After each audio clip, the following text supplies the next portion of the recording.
Dalo Emmanuel dịka na-ejikere maka nhọpụta gọvanọ Anambra steeti a ga-eme n'abalị 8 nke ọnwa Nọvemba afọ a.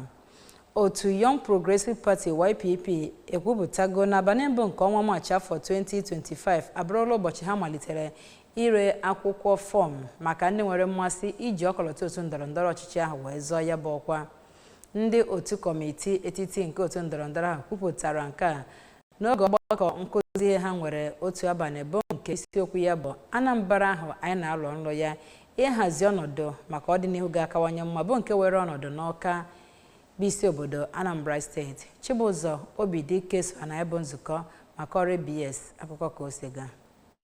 Ọ na-agwa ndị otu pati ahụ okwu. Onye national chairman nke pati ahụ bụ Bishop Emmanuel Amakiri bụ onye kwuru okwu site n'ọnụ odeakwụkwọ kpụtọrọkpụ nke pati ahụ bụ ọkaiwu Vidiyeno Bamayi mere ka amata na otu pati ahụ bụ nke ga-esonye na nhọpụta nke onye gọvanọ ga-achị steeti a yanakwa nhọpụta nke sineti a ga-eme na steeti a n'iru. N'aka nke ya, onye isi otu pati ahụ na steeti a bụ Dọkịnta Chinedu Umadị gụpụtara ọtụtụ ntụnye nakwazi ezi ụkpụrụ sinetọ Ifeanyị Ụba nke lagoro mmụọ tọgbọrọ ha ma kwukwezie na o so na ihe na-eme ka pati a na-aga n'iru ma kwukwezie na dịka onye isi otu pati a na steeti a na ọ dị njikere ịfụ na mkpụrụ onye sinetọ ahụ lara mmụọ tọgbọrọ ha bụ nke ha ga na-esonye iji wee mee ka pati ahụ na-aga n'iru. N'oge ọ na-anabata ndị mmadụ na ọgbakọ ahụ, onye steeti chairman nke pati ahụ bụ Prince Moses